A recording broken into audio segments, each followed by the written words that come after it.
Halo semua, perkenalkan saya Aura Agustina.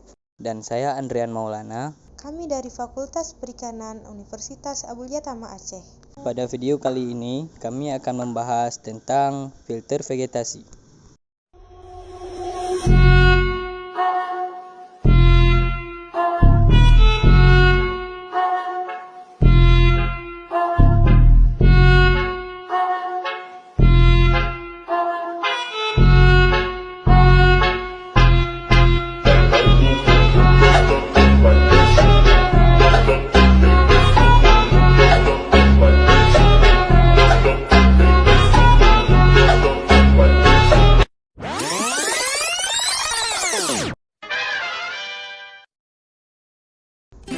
Air merupakan komponen terpenting dalam budidaya perikanan karena dalam air, ikan, hewan, dan tumbuhan air lainnya hidup, tumbuh, dan berkembang.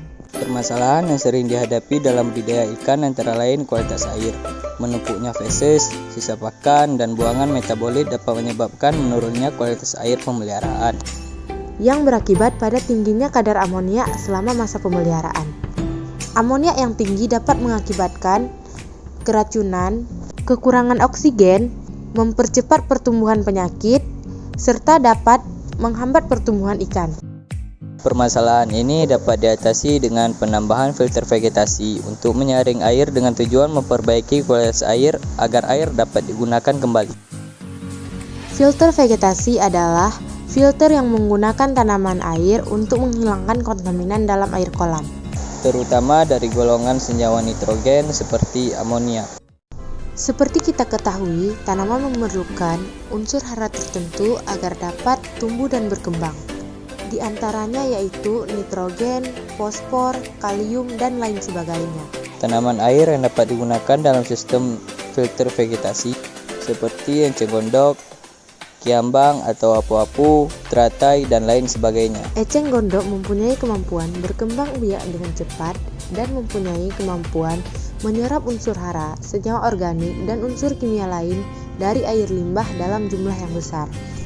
Adapun cara kerja filter vegetasi yaitu Dalam proses filter vegetasi menggunakan air dari kolam pemeliharaan ikan, kemudian disirkulasikan kembali ke dalam toples yang telah berisi eceng gondok menggunakan pompa yang dialirkan melalui pipa. nitrifikasi akan merubah limbah pemeliharaan ikan sebagai nutrien yang dapat dimanfaatkan oleh tanaman.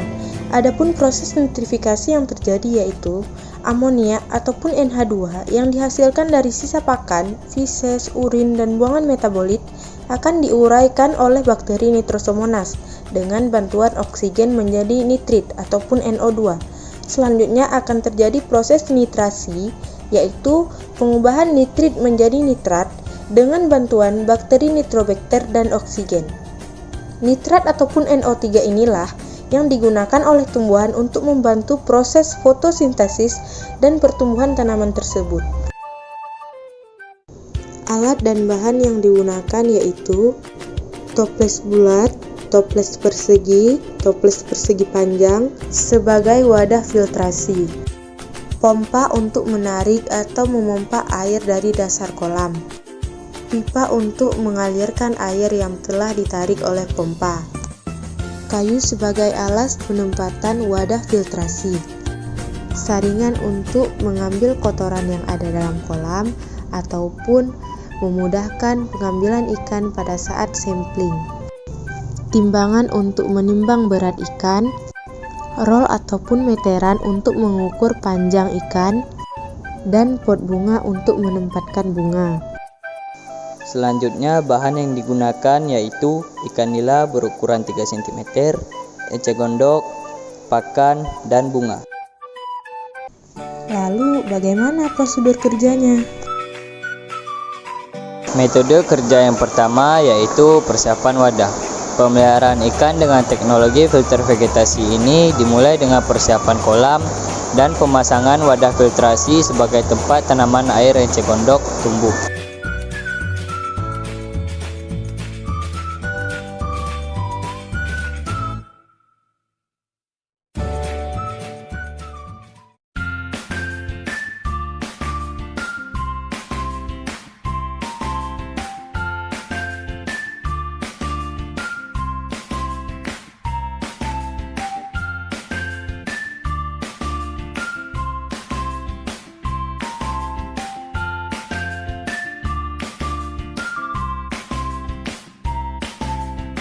Selanjutnya yaitu mengisi air media setinggi 40 cm. Setelah air diisi, air yang telah dimasukkan perlu didiamkan selama beberapa hari agar pH air budidaya tersebut normal.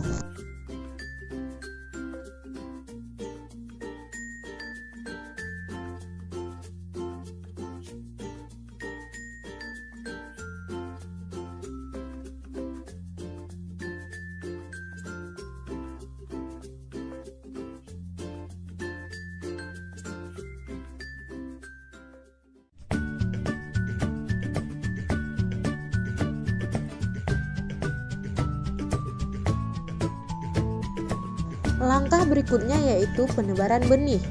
Ikan yang digunakan adalah ikan nila air tawar.